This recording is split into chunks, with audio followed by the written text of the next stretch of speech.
Bismillahirrahmanirrahim. Assalamualaikum warahmatullahi wabarakatuh. Al-Fatihah. Allah taqabbal as-salat wa du'a wa ila arwahi sadatina ahlil kisah Rasulillah Muhammad bin Abdullah wa Ali bin Abi Talib wa Fatimatu Zahra wal Hasan wal Husin wa sairi ashabi Rasulillah sallallahu alaihi wasallam wa ahlil baiti wa atba'i wa ila arwahi walidina wa walidikum wa amwatina wa amwatikum wa amwatil muslimin ajma'in an Allah taghashahum birrahmah wal maghfirah wa yaskinuhumul jannah wa yufarrij 'alal muslimin wa khtim lana wa lakum bil husna wa huwa radin 'anna fi khairi lutfi wa afiyatin wa ila hadratin Nabi Muhammad sallallahu alaihi wasallam. Al-Fatihah. أعوذ بالله من الشيطان الرجيم بسم الله الرحمن الرحيم الحمد لله رب العالمين الرحمن الرحيم مالك يوم الدين إياك نعبد وإياك نستعين اهدنا الصراط المستقيم صراط الذين أنعمت عليهم غير المغضوب عليهم ولا الضالين.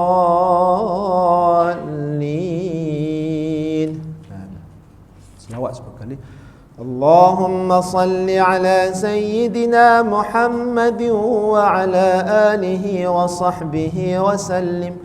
Allahumma salli ala sayyidina Muhammadin wa ala alihi wa sahbihi wa sallim. اللهم صل على سيدنا محمد وعلى آله وصحبه وسلم. اللهم صل على سيدنا محمد وعلى آله وصحبه وسلم. اللهم صل على سيدنا محمد وعلى آله وصحبه وسلم. اللهم صل على سيدنا محمد وعلى آله وصحبه وسلم. اللهم صل على سيدنا محمد وعلى آله وصحبه وسلم. اللهم صل على سيدنا محمد وعلى آله وصحبه وسلم. اللهم صل على سيدنا محمد وعلى آله وصحبه وسلم. اللهم صل على سيدنا محمد وعلى آله وصحبه وسلم.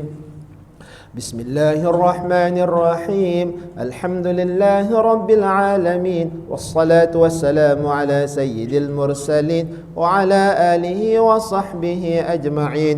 نوينا تعلم والتعليم وتذكرا وتذكيرا والنفع والانتفاع والإفادة والاستفادة والحث على التمسك بكتاب الله وسنة رسول الله صلى الله عليه وسلم ودعاء إلى الهدى ودلالة على الخير وابتغاء وجه الله ومرضاته وقربه سبحانه وتعالى. اللهم افتح علينا حكمتك وانشر علينا من خزائن رحمتك يا أرحم الراحمين. رب اشرح لي صدري ويسر لي أمري واحلل عقدة من لساني يفقه قولي والحمد لله رب العالمين. الحمد لله والصلاة والسلام على رسول الله وعلى آله وصحبه أجمعين. اللهم صل وسلم على سيدنا محمد مفتاح باب رحمة الله عدد ما في علم الله صلاة وسلاما دائمين بدوام ملك الله وعلى آله وصحبه ومن تبعه له Yang berusaha Tuan Haji Nasir Bakri, pengurusi surah Ar-Radah, Jatuhan Kuasa, tuan-tuan, puan-puan, hadirin yang dirahmati Allah. Alhamdulillah, setinggi kesyukuran kepada Allah Subhanahu wa taala atas limpah kurnia iman dan Islam, diberi kita masa, diberi kita hidup lagi untuk pada pagi subuh Ahad yang mulia ini, telah mendirikan salat fardu subuh secara berjemaah. Mudah-mudahan Allah Subhanahu wa taala menerima amal ibadah yang kita lakukan, insya-Allah. Pagi ini di Masjid Salihin ada buat majlis khatam dan tadarus lah. Alhamdulillah, satu program yang baik. Mungkin ada di antara jemaah kita yang ke sana kan. Alhamdulillah, tak apa. Saya pun dah bagi kumpulan. Saya kata tak apa, kita datang surau dululah. Sana kalau saya tak ada pun dia orang jalan lah dulu kan. Saya datang penutup je. Kata tak apalah, kita buat je lah sedikit, habiskan sikit perkara-perkara fiqh lagi. Jadi insya-Allah pada pagi ini kita akan sambung daripada bicara masih lagi pengurusan jenazah, bab menyembahyangkannya tu kan. Baik, sebelum tu 2 minggu lepas jenazah ada nak tanya kan pasal kalau bagaimana kalau jenazah tersebut khunsa. Jadi kan, khunsa tahu tuan-tuan, khunsa ni yang lahir, ialah orang yang lahir tu dia ada 2 alat kelamin. Bukan pondan tuan-tuan. Pondan lain, tak aci tu. Ni khunsa ni, dia lahir 1 dalam 1000 lah. Begitu, mana 1 dalam 1000 dia lahir, dia ada 2 alat kelamin. Memang ada, sebab dalam fiqh ada sebut. Dia lahir ada 2 alat kelamin. Ada yang lelaki punya, ada perempuan pun ada. Jadi bagaimana? Kan nak uruskan dia tu, nak uruskan perempuan ke lelaki. Baik. Kalau jenazah seperti ini, okey, lihat kepada kecenderungan dia. Kecenderungan dia bila dia dewasa lah biasa. Tidak banyak mungkin di Melaka dulu ada rasa kat Melaka ada dia ada 2 alat kelamin, kemudian dia nak buang salah satu kan. Jadi lihat kecenderungan dia. Dia nak ke arah mana, dan bila dia besar tu tengok apa dia punya penampilan dia. Kalau lelaki lah walaupun dia ada 2 kelamin. Kalau perempuan lah urusannya, maka ikut seperti jenazah lelaki atau perempuan. Saya tanya Ustaz Rahim. Patutnya Ustaz Rahim, Ustaz, kalau sekarang ni macam isu Ustaz, saya kata macam sajat tu Ustaz. Andai kata berlaku, itu macam mana nak nguruskan? Dia tu laki je tu. Laki je kan. Uruskan laki, walaupun penampilan dia, walaupun dia dah buang, dia kata kan. Tinggal yang laki punya dah tak ada, tetap dia lelaki. Begitulah.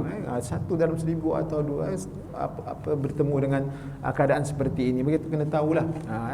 Walaupun masuk buat misalnya dia perempuan punya ke, dia tetap lelaki kan. Begitu. Jadi pengurusan ni samalah macam urusan jenazah. Tengok lelaki lah sembahyangnya, mandinya. Kalau perempuan ikut perempuan. Okey, tuan-tuan.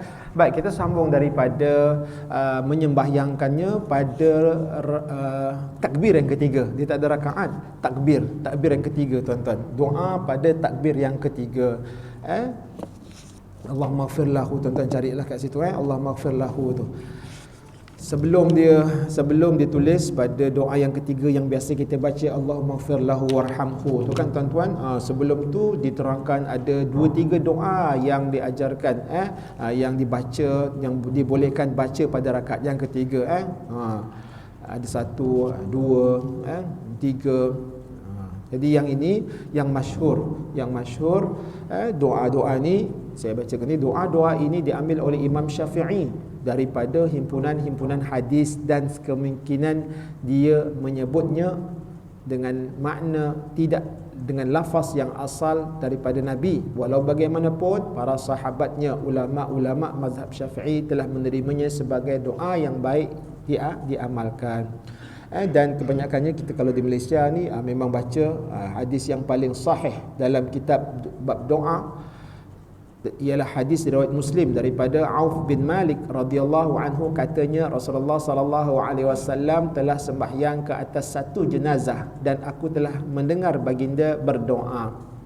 Okey, Allahumma ighfir lahu warhamhu wa'afihi wa'fu anhu wa akrim nuzulahu wa wasi' madkhalahu waghsilhu bil ma'i wal thalji wal barad wa naqqihi minal khataaya kama yunaqqa thawbu abyadu. Ada satu doa lagi, thawbu abyadu, dan kalimah abyadu ini thawbu minad danas. Wa abdilhu daran khairan min darihi wa ahlan khairan min ahlihi wa zawjan khairan min zawjihi wa adkhilhul jannata wa wa'idhu. Ada tambah wa'idhu, yakni waqihi fitnatal qabri wa adzaban nar. Ini sempurna doanya. Kalau kita tidak hafal, memadai kita baca Allahumma ighfir lahu warhamhu wa'afi wa'fu anhu. Tak hafal juga, pendek. Paling pendek apa? Allahumma arhamhu. Dah habis. Itu paling pendek tuan-tuan. Ataupun Allahumma ighfir lahu, dah. Itu misalnya. Tapi biasa kita akan baca Allahumma ighfir lahu warhamhu wa'fu anhu. Ni biasa mana dapat ni tuan-tuan doa ni? Kalau dulu-dulu dia banyak dalam kitab Yasin kan. Kitab Yasin tu kat belakang, itu budak orang paling mudah nak dapat lah kan. Kitab Yasin tu belakang tu kan, dia dah sebut rukun, ni bacaan dia. Nak cari buku tak tahu buku apa kan. Jadi Yasin tu cetakan je banyak, lalu bertebaran dekat Masjid Surau. Jadi orang ambil kat belakang tu dia hafal ataupun dia gunakanlah untuk sebab bacaan ketika solat jenazah. Baik. Ini doa yang diajar oleh Nabi SAW, tuan-tuan. Daripada baik, saya terus. Au berkata, aku bercita-cita supaya mayat tersebut adalah diriku, kerana dia doa Rasulullah SAW kepadanya. Kemudian takbir untuk kali yang keempat dan berdoa selepasnya.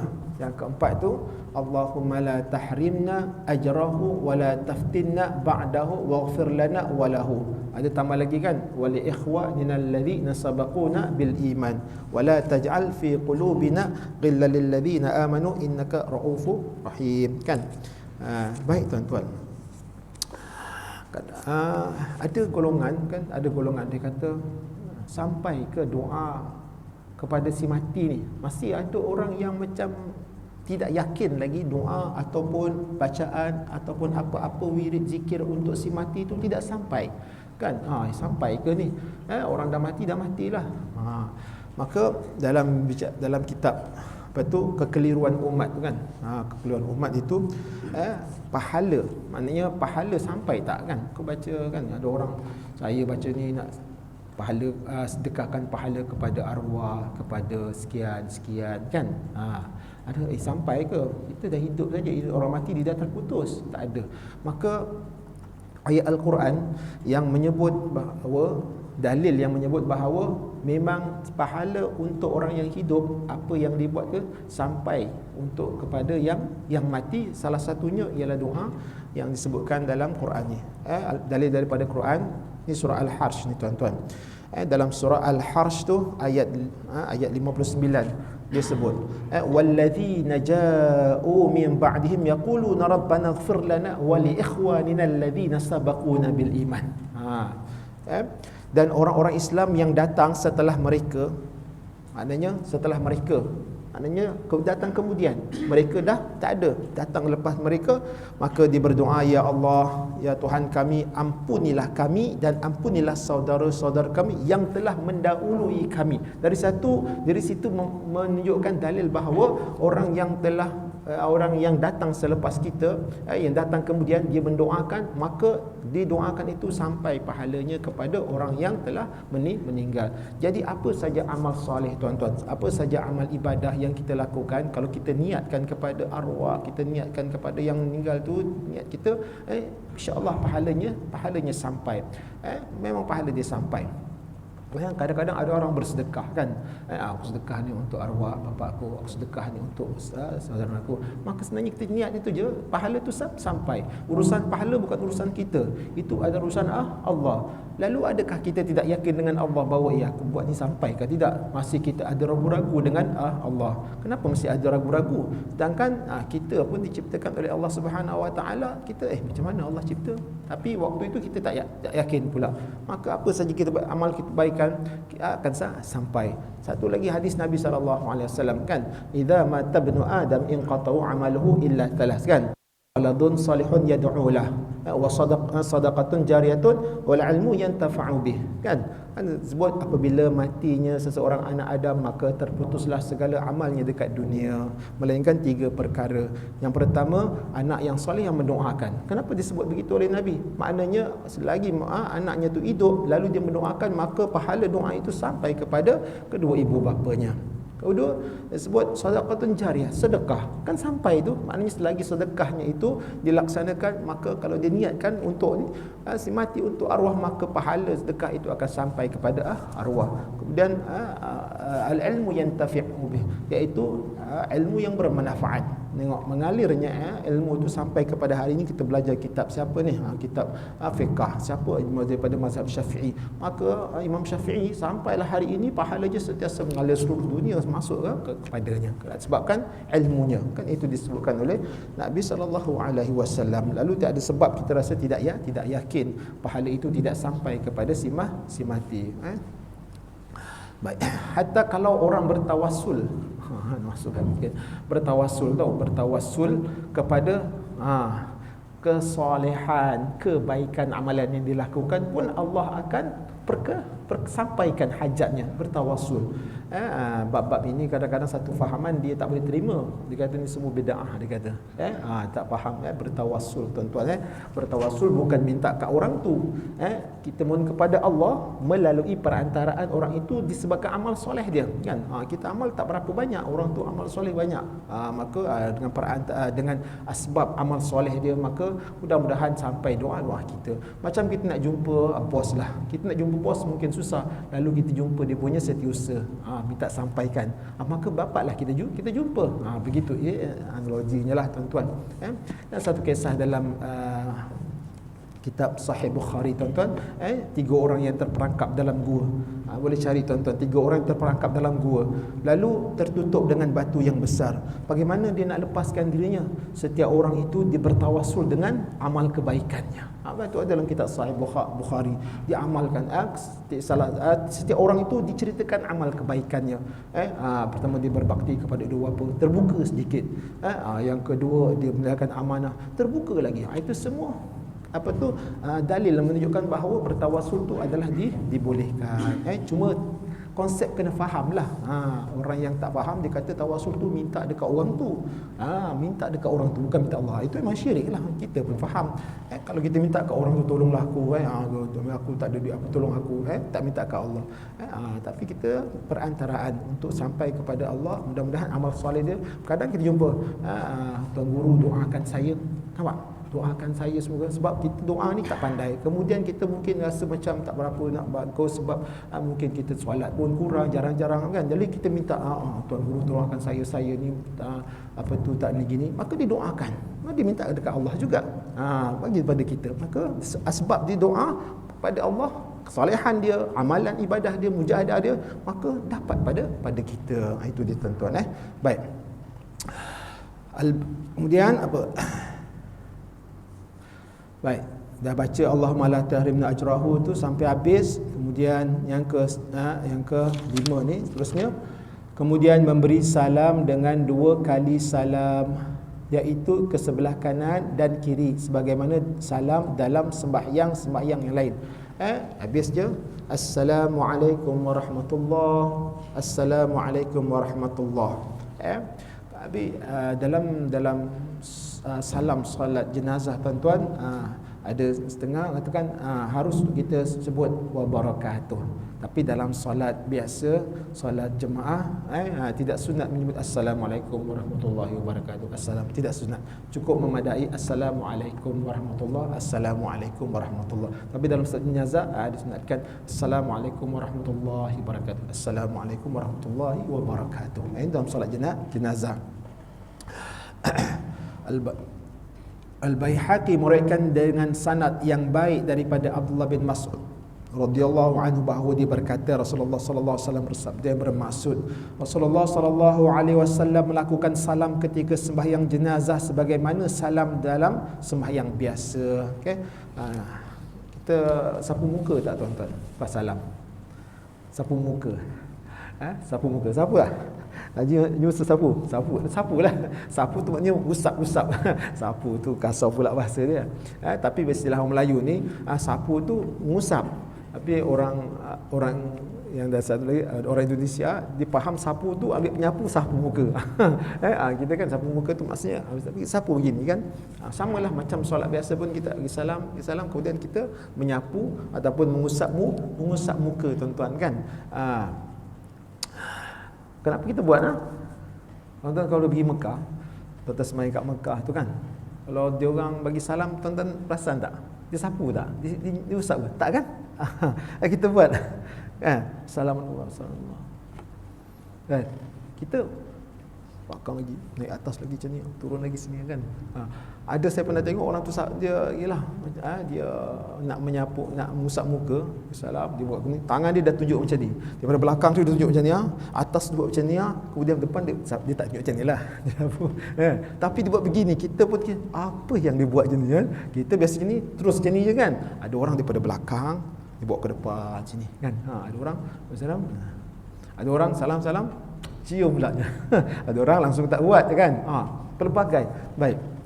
Antara dalam kitab fiqh, antara amalan sunnah ataupun perkara-perkara sunat selepas solat, antaranya iaitu memberi salam dengan mengusap muka perempuan. Ada hadis Nabi sallallahu alaihi wasallam, kana Nabi sallallahu alaihi wasallam idza qada salatuhu masaha jabhatahu biyadil yumna wa qala asyhadu an la ilaha illallah warrahmanir rahim Allahumma adhhab anni wal hazan.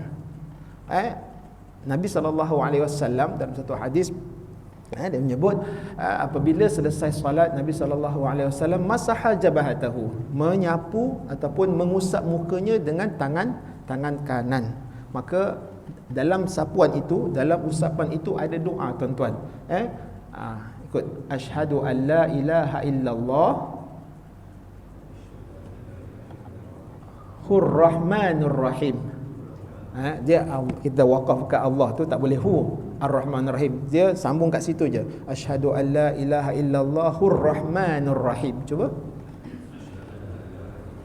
hur-rahmanur rahim Allahumma adhhab annil hamma wal hazan. Kan apa yang Nabi baca ketika usap muka, aku bersaksi bahawa tiada Tuhan yang disembah melainkan Allah yang bersifat kasih dan sayang, Rahman Rahim. Allahumma ya Allah, Allahumma inni anni, ya Allah hilangkan daripadaku hamma, kegusaran wal hazan, dan kegundahan. Itu kan kegusaran. Kenapa kat muka tuan-tuan? Kerana daripada muka itu, kalau kita pandang seseorang, kita tahu di dalam syariat ataupun masalah, maka dekat sini tempatnya. Maka itu kita doa. Kan? Kita tak doa kat sini, kita sapu muka tu kerana waktu itulah muka boleh memberi gambaran kepada kita berada dalam gembira ataupun sebaliknya kan. Cuba tengok orang sedih. Kita tengok muka selalu sedih. Tengok muka, wah cerianya. Tengok muka itu dia menggambarkan reaksi seseorang. Maka kita bacalah Allahumma waktu ni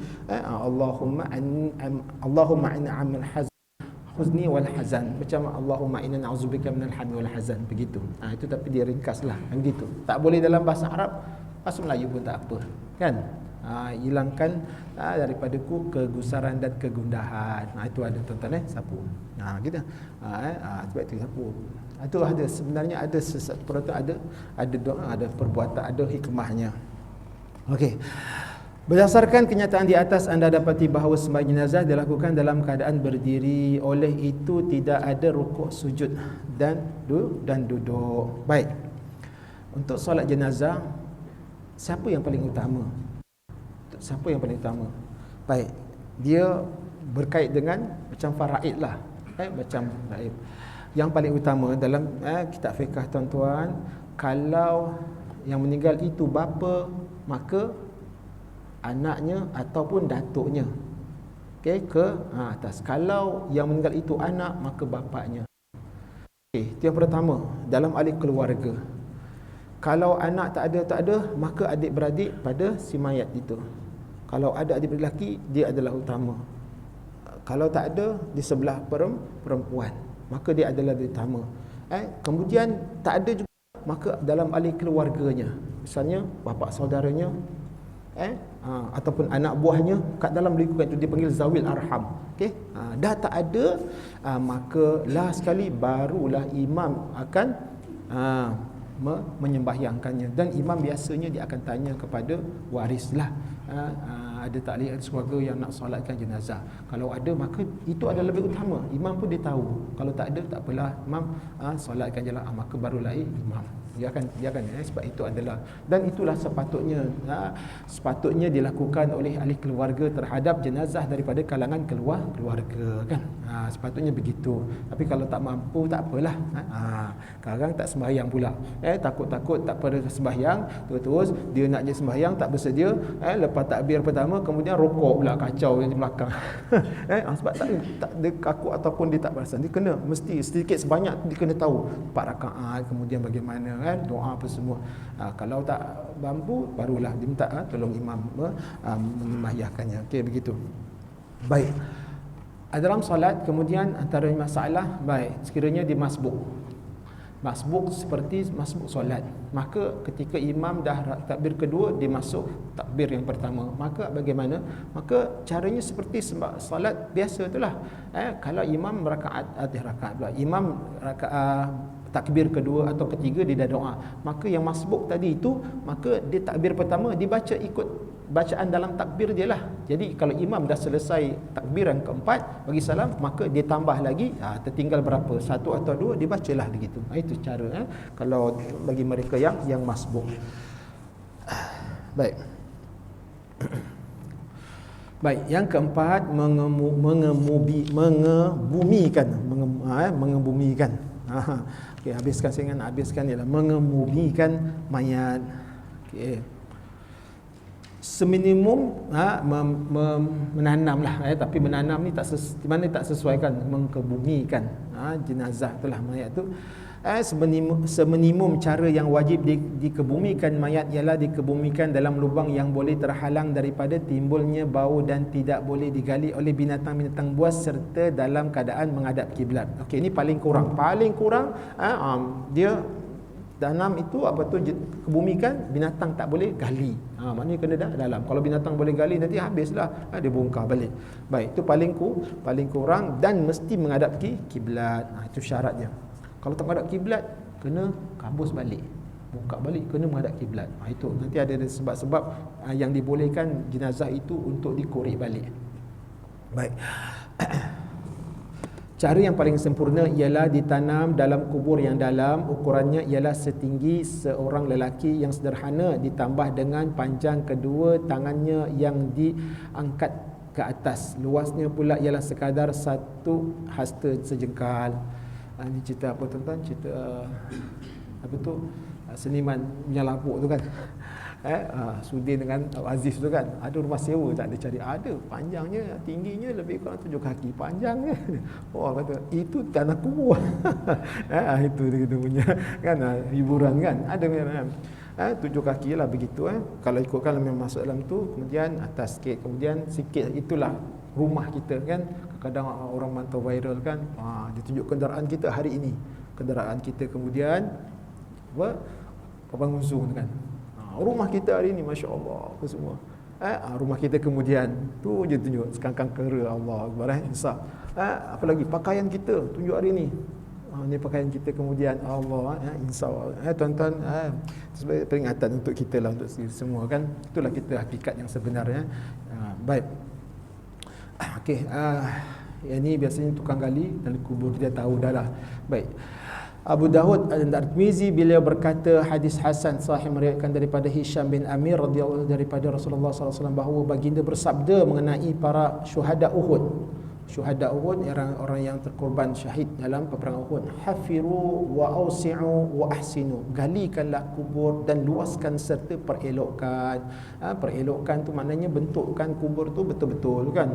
Dan ratakan dalam kubur tu, tanah dia tu kan ada batu apa semua tu. Itu maksud perelokkan.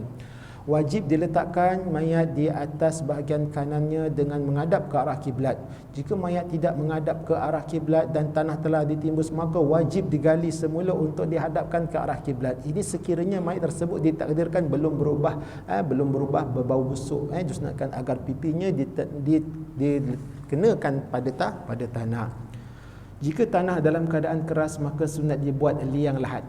Kalau kita di Malaysia ni tanah dia banyakkannya lahat lah, lahat. Yang lahat maknanya dia korek lagi untuk bahagian letak jenazah je kan.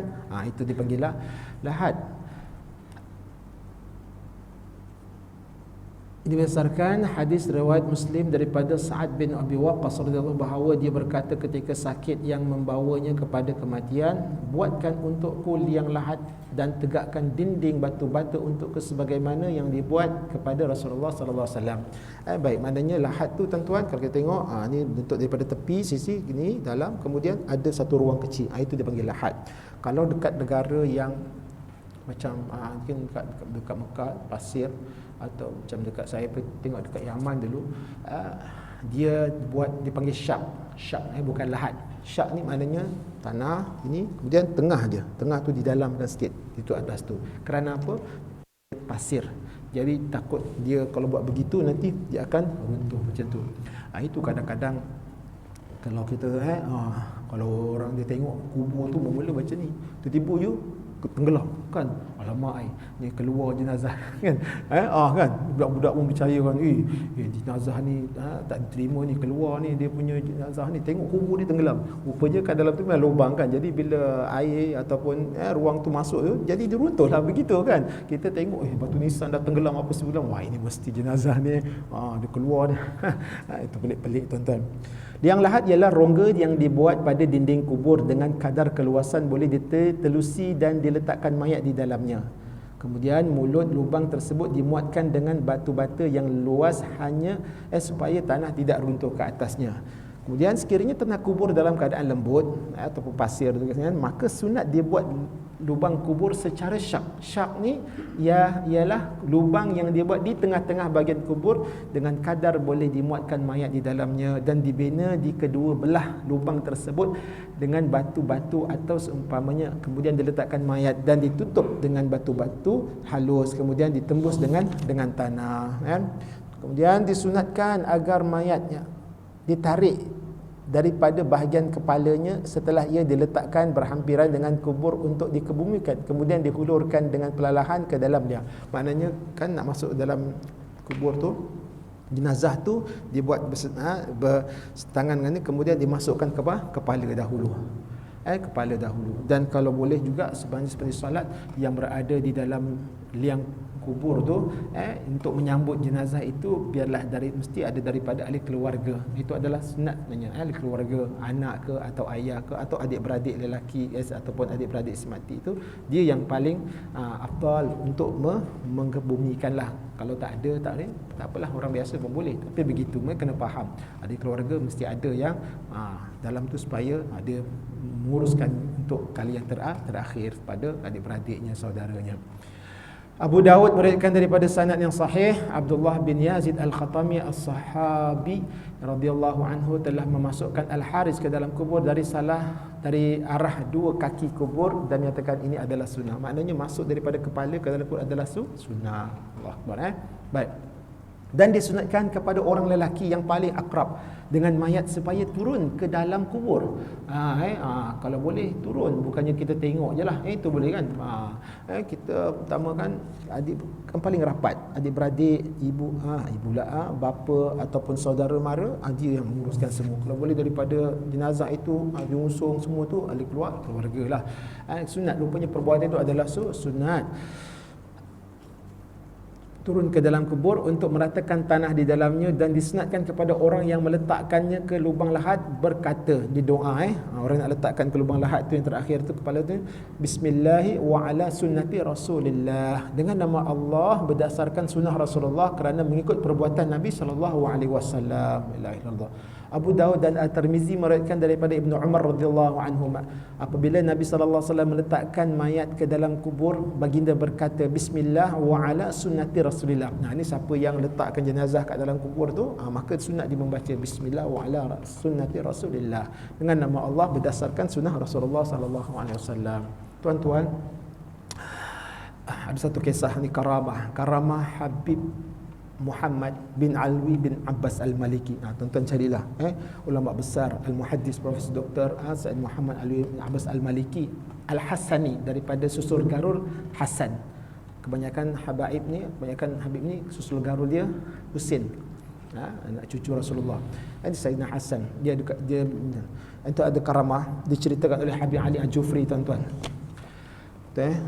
Beliau meninggal pada bulan Ramadan, hari Jumaat, tahun 2004. Masa tu kan adik belajar lagi, tuan-tuan. Ketika yang nak masukkan yang berada di liang lahat untuk menerima jenazah Habib Alwi bin Muhammad ni, salah seorangnya adalah Habib Ali Al-Jufri. Jadi ketika dia nak meletakkan jenazah itu dalam liang, tiba-tiba Habib Ali pengsan. Kemudian dia sedar balik. Kemudian selesai majlis tersebut, seorang bertanya, "Wahai Habib Ali, kenapa engkau pengsan?" Maka Habib Ali pun ceritakan, ketika aku sedang meletakkan jenazah di dalam liang lahat itu, tiba-tiba datang kepadaku Rasulullah sallallahu alaihi wasallam. Lalu Rasulullah berkata kepadaku, "Wahai Ali, tinggalkan jenazah ini, aku uruskan." Pingsan terus Nabi Habib Ali Al-Jufri pingsan, tuan-tuan. Dalam kitab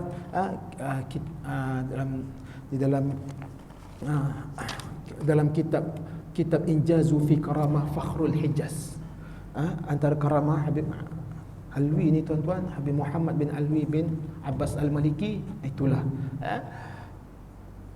tuan-tuan, ini diceritakan oleh Habib Ali Jufri. Yang nguruskan tu rupanya Nabi SAW datang ketika beliau dalam liang lahat. Allahu Akbar. Lepas tu, setahun selepas itu di Mekah ni, sama ada di perkuburan Malak ataupun Baqi', selepas tahun jenazah yang telah dikebumikan, dia akan keluarkan bagi memberi ruang kepada jenazah yang baru. Lepas tahun, pemerintah Saudi mengarahkan jenazah yang dah setahun korek, kemudian dialihkan supaya jenazah baru. Sampai dekat dia makam ataupun tanah kubur Habib Muhammad ni, terlihat penggali jenazah itu, penggali kubur itu melihat jasad Habib Muhammad bin Alwi bin Abbas Al-Maliki, tuan-tuan, tidak hancur, seperti baru ditanam. Malah ketika dibelik, rambutnya dan kukunya makin panjang dan mengeluarkan bau yang lebih harum daripada kayu miswak tu. Subhanallah. Kemudian ditimbus balik. Lepas tahun, lepas 2 tahun, buat lagi. Kemudian masih kekal, timbus lagi. Yang lain tu semua dah hancur, dia pindah. Kali terakhir tahun 2009. Lepas bertahun tu, hampir 5 tahun, kerajaan arahkan gali balik. Pada 2009 digali, dilihat keadaannya masih seperti itu dan harum, sehingga kan puak-puak Habib itu bertaubat mengikut ajaran sunnah, ahli sunnah wal jamaah, disebabkan jenazah itu bagi mereka yang melihat. Itu adalah karamah. Karamah ni apa? Bukan Ustaz, karamah ni bukan keramat. Karamah ni kemuliaan yang Allah berikan kepada hamba-hambanya yang dipilih. Allahu Akbar, tuan-tuan. Gitulah kisah kisah Habib Muhammad bin Alwi bin Abbas Al-Maliki. Bapanya dulu adalah penasihat Raja Saudi, tapi dia bermazhab Maliki dan ikut daripada aliran sunnah wal jamaah. Dia bukan Wahabi, tuan-tuan. Allah Akbar. Masa kami pergi Jeddah dulu buat umrah, tidak berpeluang untuk jumpa, susah nak jumpa, tapi dihadiahkan kepada kami beberapa buah buku tulisan karangnya, di antaranya Insan Kamil yang dikarang oleh Habib sendirilah waktu itu. Allahu Akbar. Itu antara karamah yang Allah berikan kepada hamba-hambanya yang soleh. Allahu Akbar. Itu saja kat dunia, belum di akhirat lagi. Mudah-mudahan kita pun tergolong dalam mereka yang soleh, tuan-tuan. Allahu Akbar, insya-Allah. Wallahu alam. Sampai sudah dulu saya punya kuliah, insya-Allah nanti Tak tahulah, kita akan sambung nanti selang-selang dengan tafsir ke, tak tahu nanti macam mana. Yang baik itu daripada Allah, yang kurang baik daripada diri saya sendiri. Mudah-mudahan Allah berkati ilmu yang kita perolehi pada hari ini. Bismillahirrahmanirrahim. ربنا انفعنا بما علمتنا رب علمنا الذي ينفعنا رب فقهنا وفقه أهلنا وقرابة لنا في ديننا مع أهل القتر أنثى وذكر ربي وفقنا ووفقهم لما ترتضي قولا وفعلا كرما وارزق الكل حلالا دائما وأخلا أتقيا علماء نعزى بالخير ونكفى كل الشر ربنا أصلح لنا كل الشؤون وأقبل رضا منك العيون وقد عنا ربنا كل الديون قبل أن تأتينا رسل المنون واغفر واستر وأنت أكرم من ستر وصلاة الله تغشى المصطفى من إلى الحق دعانا والوفاء بكتاب فيه للناس شفاء وعلى الآل الكرام شرفا وعلى مصاب الغرر اللهم اهدنا بهداك وجعلنا ممن يسارع في رضاك ولا تولنا وليا سواك ولا تجعل ممن خالف أمرك وعصاك وصلى الله على سيدنا محمد خير خلقه وعلى آله وصحبه أجمعين والحمد لله رب العالمين تقبل الله منكم.